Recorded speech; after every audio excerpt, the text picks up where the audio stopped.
Hey, it's Taryn, the remote yogi, and today I'm psyched to be bringing you another interview with a new friend I met here in Bali. I met Rowan at a networking event, and we were just kind of instantly drawn to similar interests and energies, and really pumped today to talk about just his spiritual journey and also digging into a little bit more of that masculine energy. I know I have mostly women on my site, and we talk a lot about the feminine rising, but I think masculine is just as important, so we're going to dive into that a little bit today too. But before we dive in, just kind of introduce yourself and how you ended up here in Bali, maybe? Yeah, totally.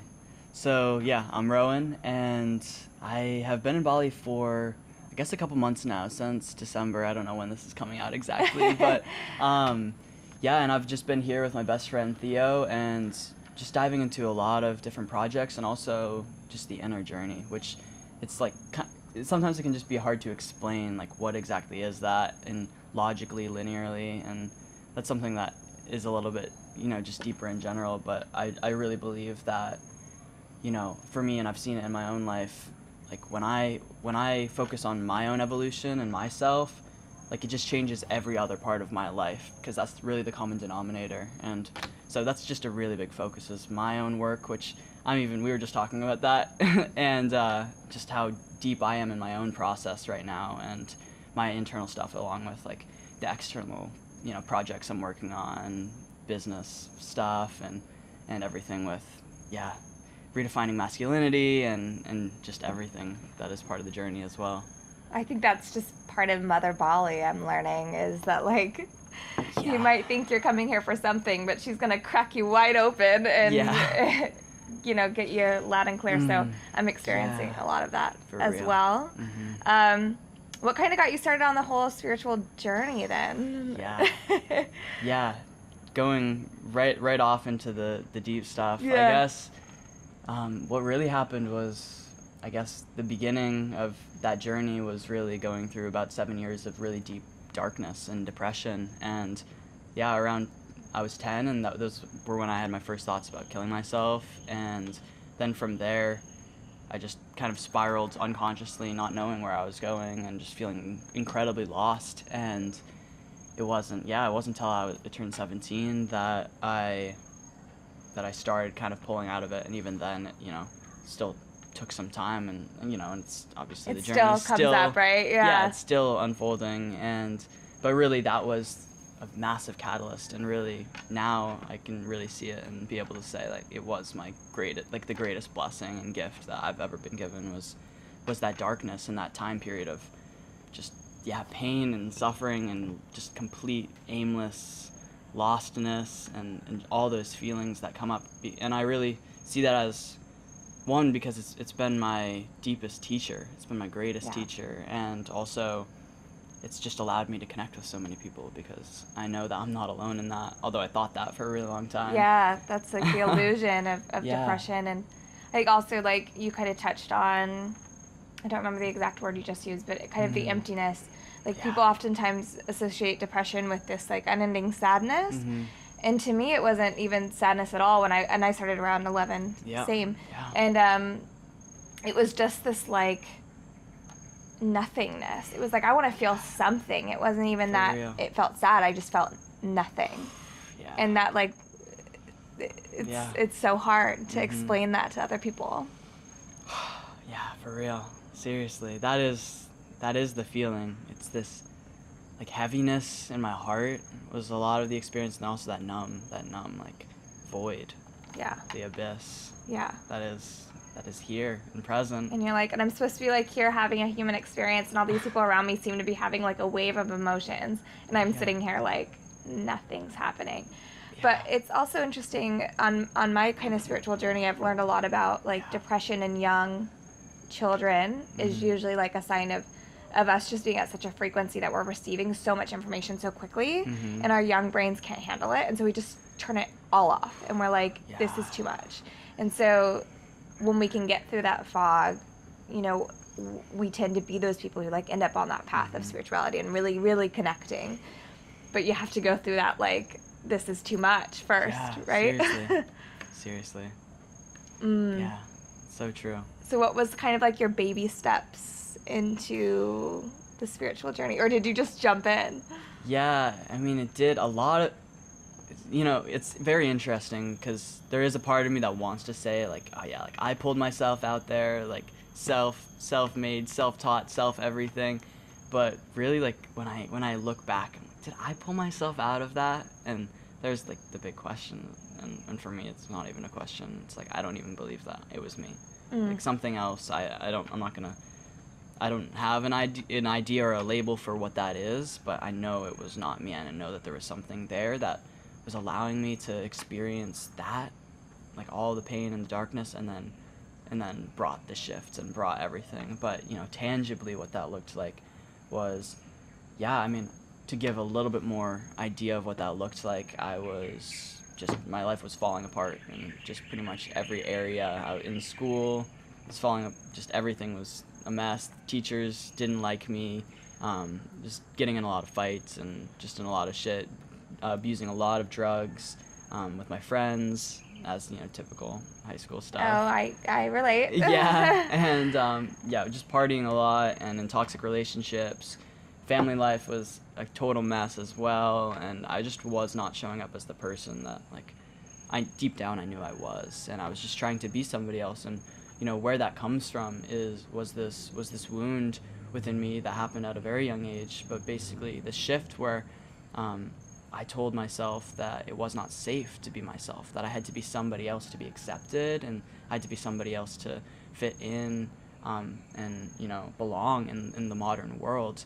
And Right. from that just deep desire to belong and feel like I actually was a part of this and fit in and was loved and appreciated for myself, I started shifting myself to be somebody else. And just when I started having the realizations of that, basically after I hit this point of realizing, like, I can either give up or I can commit to my life. I can either actually kill myself, like I've been thinking about and everything, or I can actually, like, turn everything around. And I mean, I don't, it was more of a subconscious thing at the time, but then it started happening, and I started meditating. I started doing yoga. I shifted my diet to more of a plant-based diet, and then I mean, all of these things. Stopped hanging out with my friends. It was actually kind of around this homecoming. I remember I had done a bunch of drugs at this homecoming and had this party, and then I just, like, stopped doing the drugs. And I was seeing this really great girl at the time, and she was like, you need to stop doing the drugs and everything. So I was it was very, like, amazing and a really big blessing that I had her at that time, because it allowed me to not hang out with a lot of the people that were, I was holding them back and they were holding me back. And She's like exactly what you needed at that time. I think, time, oh my God, the right people always present themselves when you're ready. Totally. But I also really like that you touched on, like, there was a point in your childhood where things shifted, because it plays into the shadow self. And I think oftentimes people think of the shadow self as the dark and twisty, which is definitely part of it, because we hide that part of ourselves away. Yeah. But the shadow self is just any part of our personality that we decide to dismiss when it's no longer safe to be that way. And so for me, it was also like, I grew up super loud, center of attention, goofy, and that was very much like frowned upon. Like, so at some point I, like, turned her off. And it's like the shadow selves are not just the darker corners of ourselves. It's the parts that, like, society told us aren't safe to be. And so we shut those away. And so a lot of, like, coming into spiritual practice is to uncover those layers and be like, who was this child that I shunned away, and how can I bring it back? Because this is who you really are. Like, seriously. as children, we're the most ourselves, right? Yeah, absolutely. Yeah, I mean, and I'm still in that process of reclaiming that and stripping the layers, and there's just so much. But that's, like, the beautiful practice and the beautiful work of that slow remembrance of who we really are, and moving back into that space and able to embody that in a conscious way. And it's actually a good shift into the masculine feminine speak, because I think a lot of this is kind of society's way of, like, saying, okay, you're in this body, this is how you're supposed to behave. And so a lot of what we shut away is based on societal norms, based on our gender. Not always, but usually. So, like, for me, it was like as a woman, we're always too much or not enough of something. And men too, but, it's always like, you're too loud, you're not sweet enough, like all these things. And so I started to unload Can you remember some of the things that you learned as a child for how you were supposed to behave as a man or as a boy? Yeah. There's so many of those things, and yeah, that's definitely a big part of the conversation. But the first main thing that comes up is just suppressing our feelings as boys. Yeah, And you're not allowed to cry. no, boys don't cry. You don't even feel those things, and although nobody ever, I mean, I'm sure it was said at some point and everything, it was just so subconscious, but very strongly underlying, just an underlying theme in the culture and in the upbringing that I had. Although I have a really amazing family and everything, even then with all that support that was there, it wasn't possible for me. And when I look back, I connected with a lot of women and just girls at that age because they could understand my feelings. And so I actually had many more just girlfriends than a lot of guys because I had all these feelings and I was always really intense, and they could actually understand, you guys could actually understand what I was going through, and I felt seen versus just boys, hanging out with boys. It was like we weren't allowed to talk about those things, or we didn't even have any understanding of our feelings, our emotions, any part of that world, right, or of that emotional body. And so for me, that really did impact me and how I was able to connect with, everybody. Yeah, that's so interesting that you hung out with mostly women, because I was the opposite. Like, girls made me feel really vulnerable and not safe, and I think that comes from that we won't get to today, but past trauma of witchy things and whatnot. But I tended to hang out with males and boys, and and to this day I'm very addicted to my masculine side, and it's like a constant unlayering to get back to the feminine. So that's interesting that when you're in that kind of rut of the depressive stage and you just totally shun out that other part of yourself. You're like, nope, this is easier, or Totally. whatever. Yeah, well, I spent so much of every single day just in that rigid constraint of what it meant to be a boy, or becoming a man and everything, that I needed somewhere to be my other side, but I pushed it down so much, and so it actually really led to this craving for that connection with the feminine that I was rejecting in myself, and also the feminine out in the world.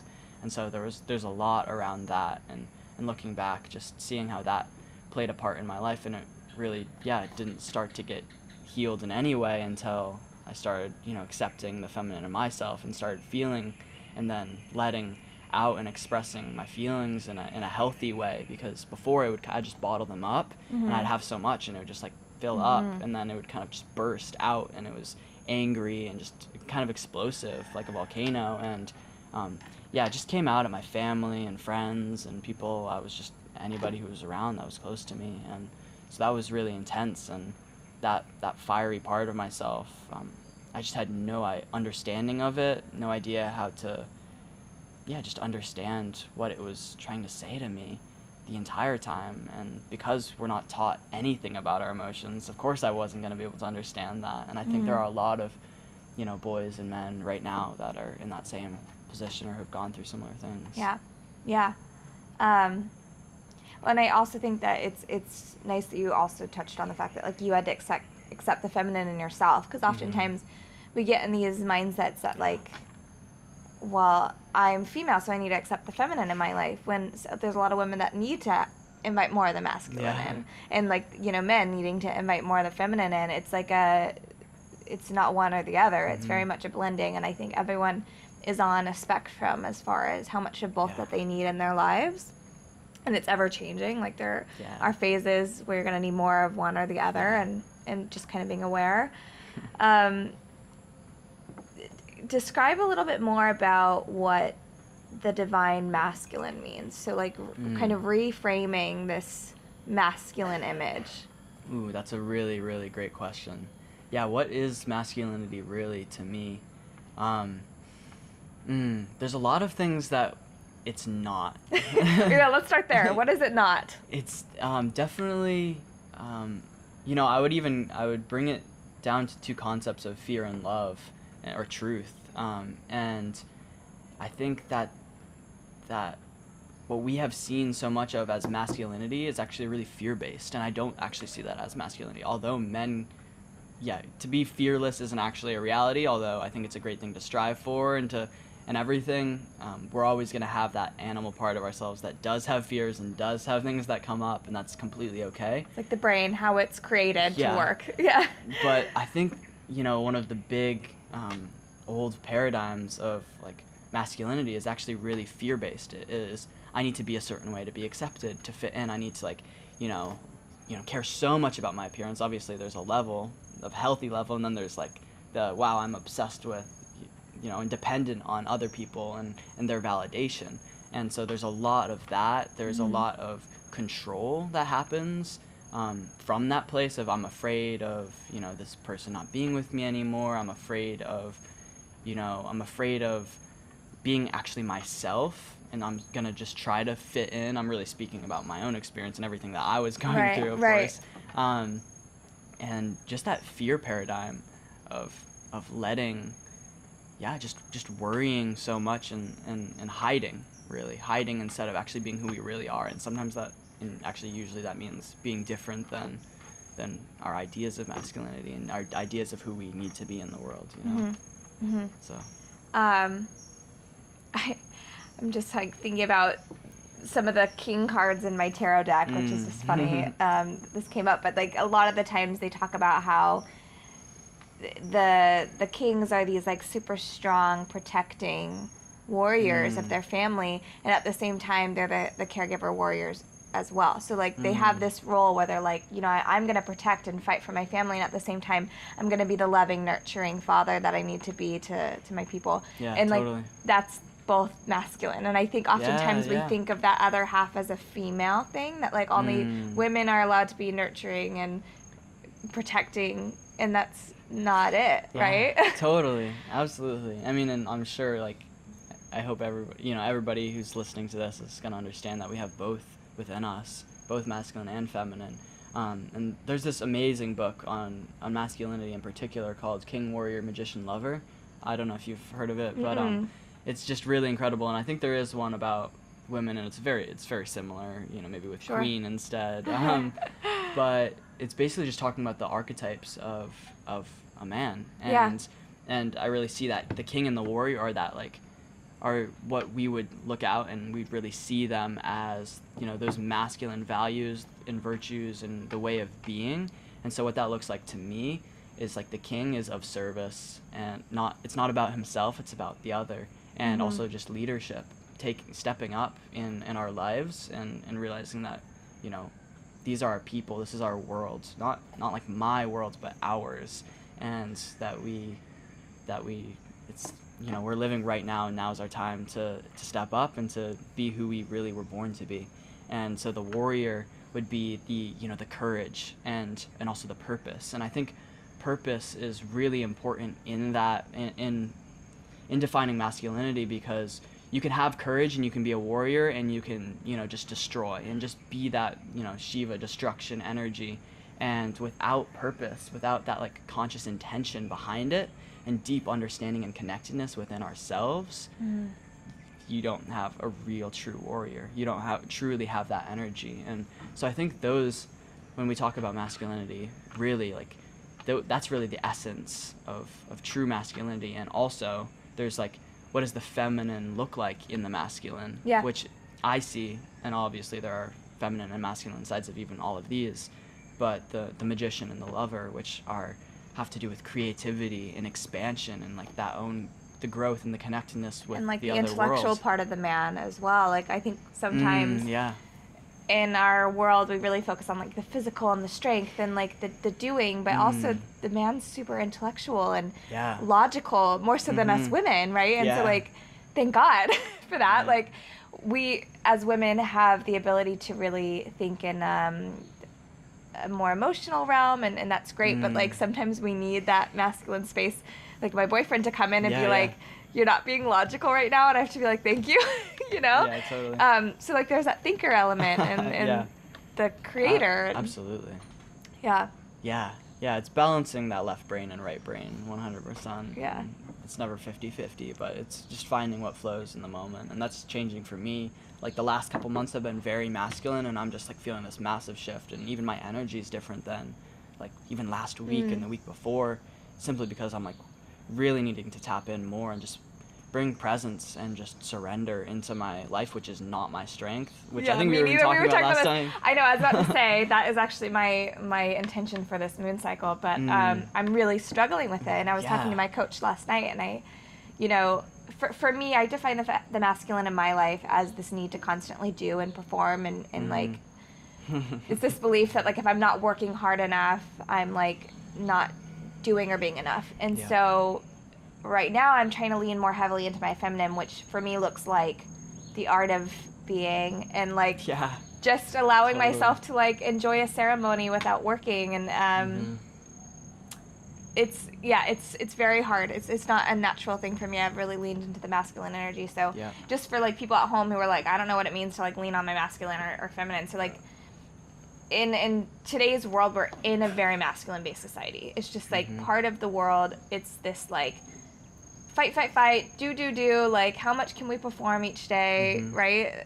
Like, I don't know if you would have any other kind of descriptions for like the world as a masculine space right now. Yeah, I mean, it is very doing oriented versus being oriented, which is where I'm shifting into as well, because I actually think more doing gets done from being. Yes. And it's very counterintuitive, but it actually does make sense. I'm like saying this mantra every morning. It's like, I can do less and receive more. Do less, receive more. And it's like, that's such a hard concept to actually like take in.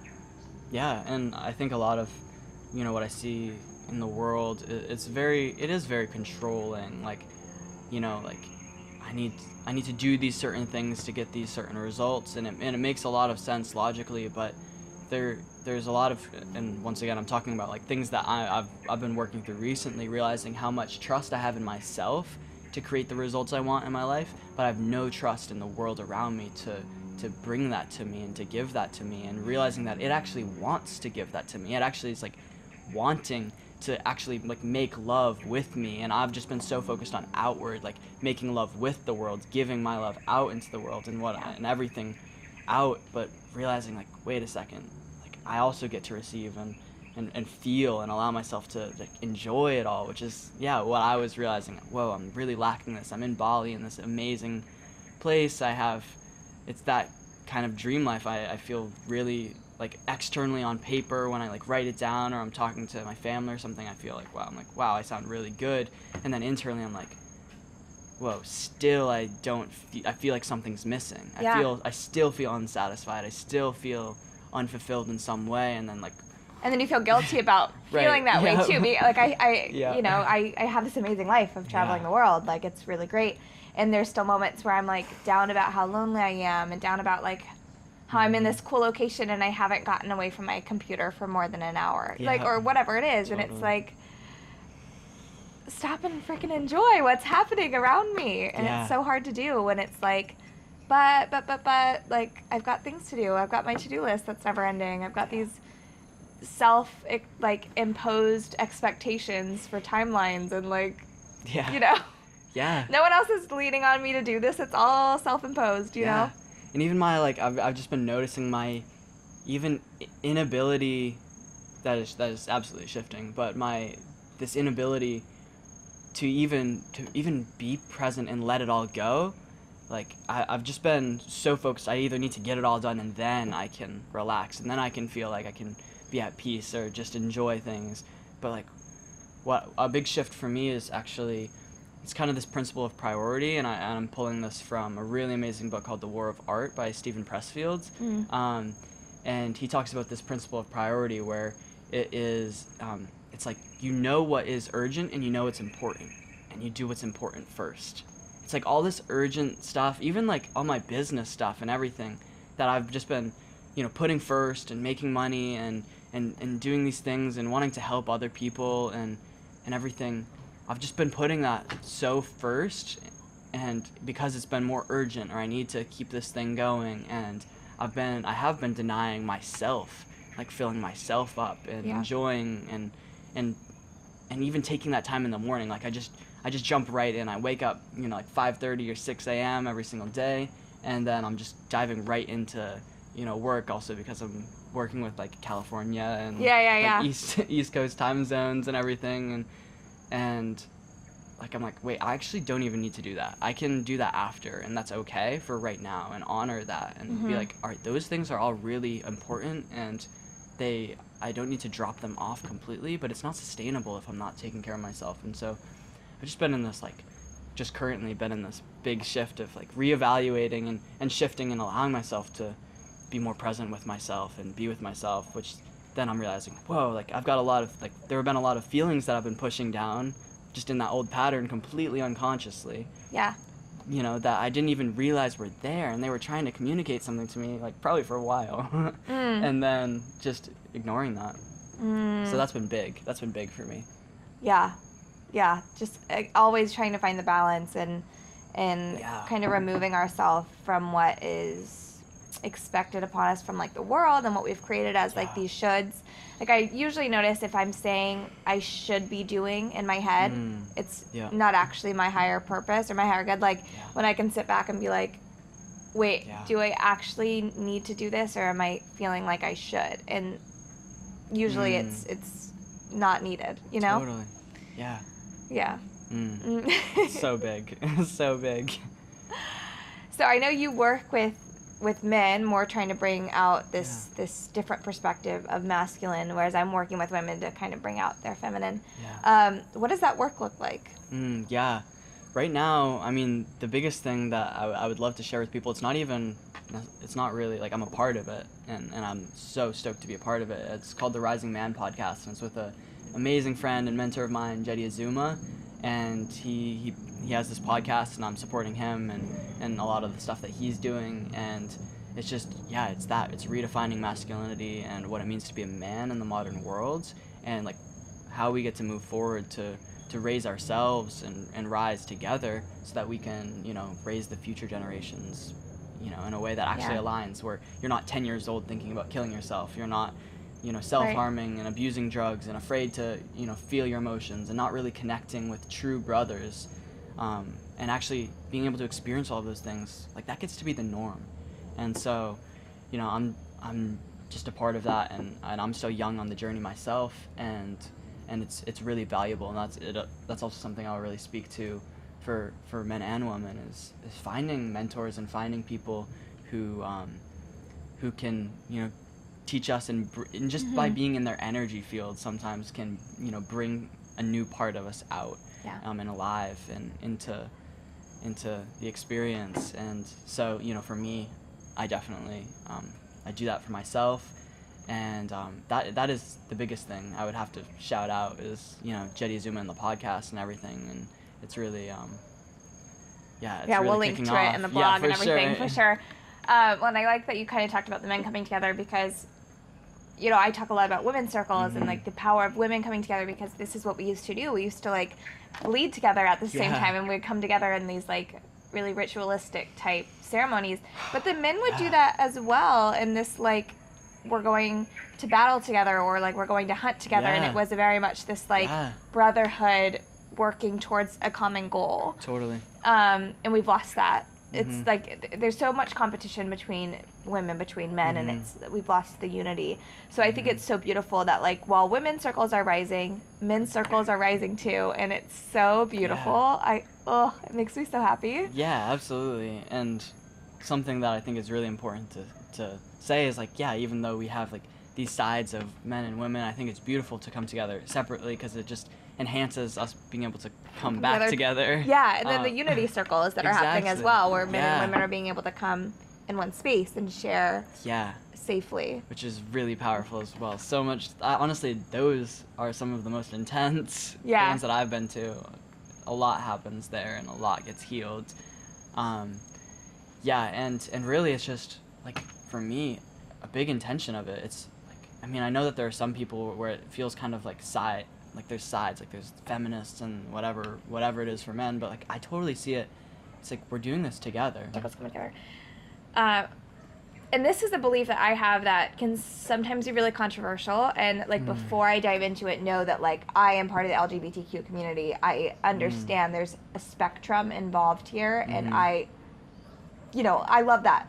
Yeah. I love that there's always a spectrum. You don't have to be like super male or super female. But for the most part, we do have to start accepting the fact that naturally when we're born as a male or a female, when you're born and that's something that's very clearly defined in your genetic makeup, there are differences. Yeah. There are serious differences. Yeah.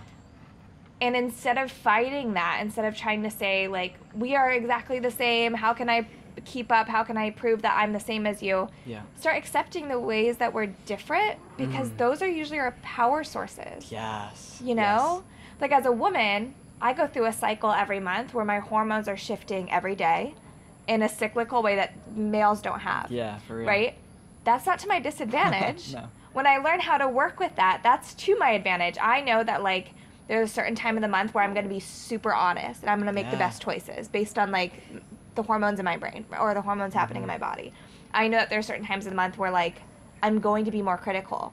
I'm going to be more positive. And once I start to know that, I can use that to my advantage instead of to my detriment. Totally. What's your take on this whole, like, understanding that we are different and being okay with that?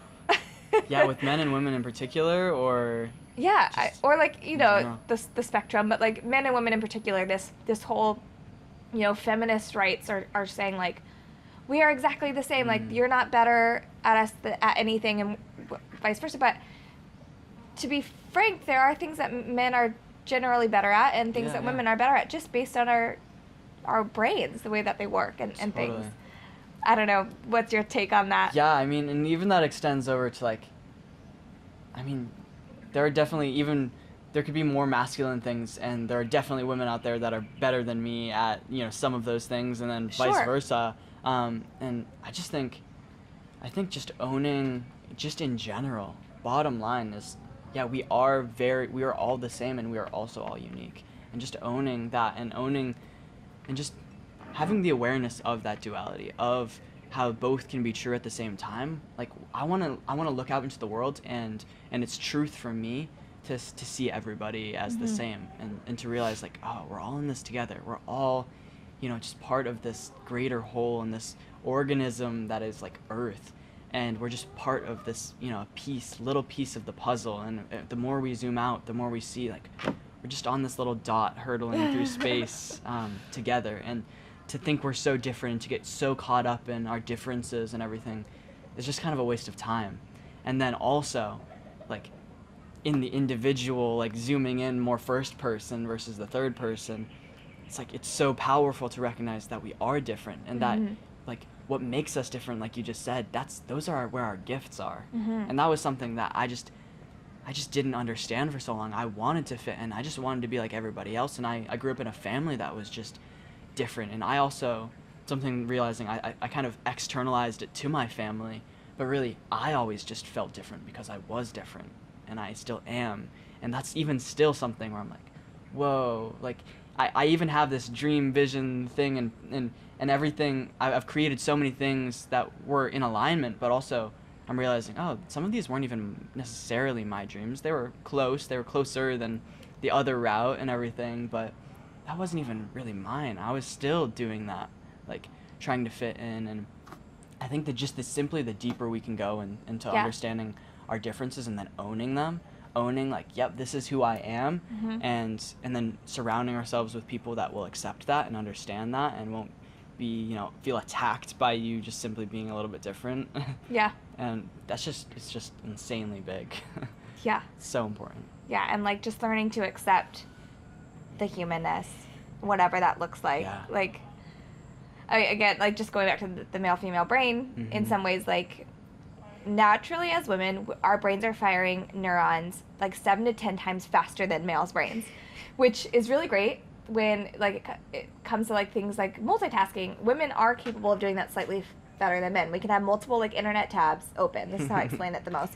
We can be hopping back and forth between a bunch of different internet tabs all the time. We're closing and opening and like, have these things happening.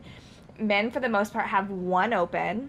Like, they close it, open the new one, close it. And it's great for different things. As women, we can process a bunch of different ideas really, really, really quickly, whereas, like, men are much better at seeing, like, the whole picture and just kind of being, like more compartmentalized in the way you guys think things through. Yeah. Which helps us with our crazy brain that's suddenly spiraling in some other direction. I don't even know how I got here, kind of thing. And just starting to understand, like, once I know how my brain works, I can work with it instead of fighting against it. Or, you know, once I know that, like, my personality is going to tend to act like this in this situation. Okay, great. Stop fighting it. How can I make this a benefit for me? You know? Totally. Yeah. 100%.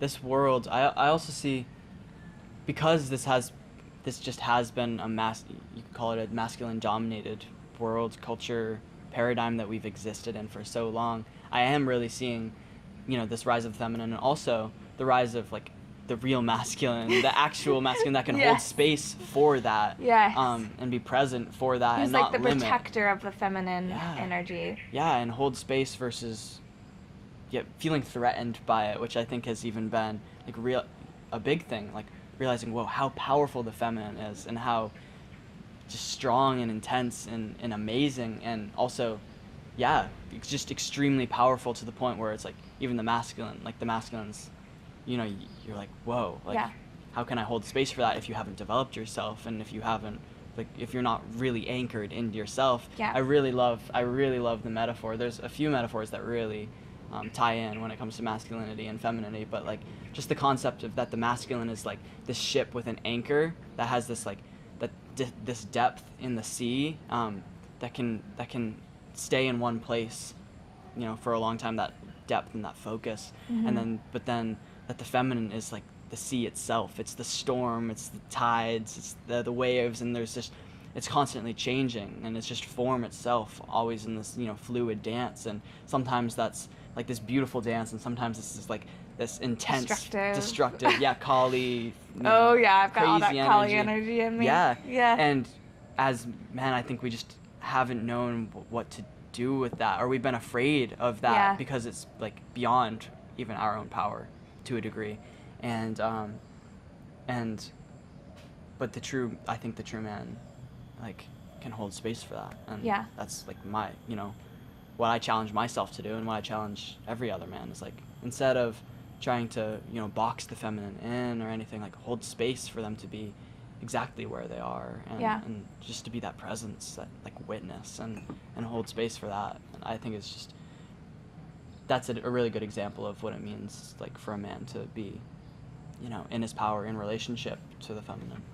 Well, and kind of relating it back to the feminine, it's been more natural for us to lean on our more masculine aspects of the feminine, which is that Kali energy, which is that kind of powerhouse, passionate, like, really loud and, like, aggressive, which is part of the feminine. But we've kind of ignored the receiving, the gentler, the nurturing side, because that hasn't been a safe space. The beautiful thing about when we start to allow the masculine to rise, when we allow the feminine to rise, is instead of seeing you as what's holding me back, I see the masculine as, like, a protector for when I need to be in this receiving space. Like, when I need to soften, I have a pillar. And it's not like a single masculine man. It's not like my boyfriend who I'm, like, leaning on to be this protection, but it's just knowing that there is, and even within me, there's this masculine that is there to protect, so I can soften. And, like, having that union, you know? Totally. It's not one or the other. Totally. Yeah, absolutely. Yeah, I'm still, and it's interesting, actually, because I think it is deeply in the masculine nature to be that protector, to hold space. For me, it comes super easily, and it just happens, and I feel very on purpose every time that is there. I'm like, oh, this is, like, in my nature, in my blood, in my DNA. And then also just noticing where my weakness is, but also where actually I feel myself, you know, craving to be. And I think maybe a lot of men can relate with this, is actually not feeling like we can let our guards down and actually, like, you know, stop this constant, you know, giving and holding space, because we can be strong for a lot of the time, and then there are also times, and I think a real man also knows this, is that, you know, vulnerability is strength, and that when we can be weak and allowed, you know, be present with that versus running away from the weakness and pretending it's not there, pretending that we're always strong. Like, if we can do that is, you know, just deeply what it means to be a man. And also, you know, that's for me, I'm like, whoa, like I'm so focused on that outward giving energy, and parts of me don't even know how to be in that feminine. So I think, you know, it's just been so rejected for both the men and women, I know. this part of ourselves. And I think there's a lot of healing that is needed to happen when it comes to that. It's like this part of ourselves that we've abandoned. And that's a lot of the reason why, a lot of people aren't feeling fulfilled. I mean, the typical, you know, business, whether, you know, CEO story of how they've, you know, crushed it for 20 years and then they're like, I hate my life. Empty. Empty. Yeah. I think we have to shift. And I even noticed myself, it's just so funny, like, I've just noticed myself, although knowing that that path isn't gonna work, I've just noticed myself doing that in, like, a different direction. It's just funny. Yeah. Like, you're like, how can I work hard at this thing instead of being like, or I can slow down and stop working hard. Yeah. You know? Even like on the spiritual path, I found myself being like, okay, how can I work hard at my spiritual growth? And it's like, that's not how it works, and having to slow down. Yeah. Yikes. Ugh. Well, and we've said this as well when we were chatting at lunch the other day, like the impatience in our society is really prevalent. So I think part of us think that if we work harder, we can get results faster, when typically that like stops the results from coming. Totally. Like, you know, it slows it down. Yeah, 100%. It's just this, once again, like going into psychology more, it's just this shift that we are getting to make between short-term pleasure and long-term reward. And we're just conditioned, and it's in our, also like somewhat in our evolution to be looking for that short-term pleasure. But as we are evolving, I think it is evolving out of those, you know, quick, you know, fixed solutions and on just walking the path of just being on this path in this direction of truth and of self-discovery, creation, and just connection with who we really are and what we're here for, asking ourselves those questions. And, you know, I just think when I hear people talk about impatience, which is something that I'm very, very impatient with myself, that is what it comes down to, is like, I just want to have it now.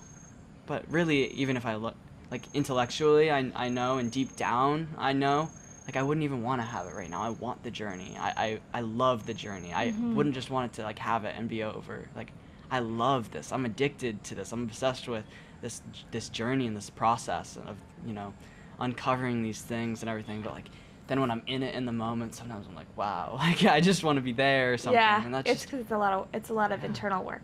Yeah. It's a different kind of work. Yeah. And just like addicted to the growth. That's like, if one thing I can get across to like all my students, I want to come across, it's like, learn how to get addicted to growth. Because that's like, if you're gonna be addicted to anything, that's the thing to do, is like have this constant yearning for more exploration, especially internally. That's beautiful. Yeah. 100%. Awesome. Well, I've got a couple last questions for you. For sure. Tell people where they can find you if they want to connect and chat more masculinity and spirituality. Totally. I think just the two places that would be easiest are, follow me on Instagram, Facebook at Rowan Tyne, ROWANTYNE. Those are just the easiest places you can shoot me a message and have more of these conversations, because they're needed. Yeah, and you've got some big things coming up. Some cool journeys you're about to head out on. Yeah, I mean, I'm gonna be in a lot of places this year. I'm gonna be in California a lot, but between California and just supporting this amazing retreat in Nepal, which, if anybody's interested, they can also shoot me a message or, you know, follow me to get details on that. Just doing a lot of stuff out in California, Southern California, and hopping all over. Hopefully be back here at some point as well. But I think that everybody just come to my The magic of the internet, too, is, like, you can really get to know anyone. Seriously. My last question, it's different today, because usually I direct this at women, and I ask about what's the one lesson that they wish they could impose on all girls. So I'm going to ask you, what's the one lesson that you wish you could give to all young boys? That's great.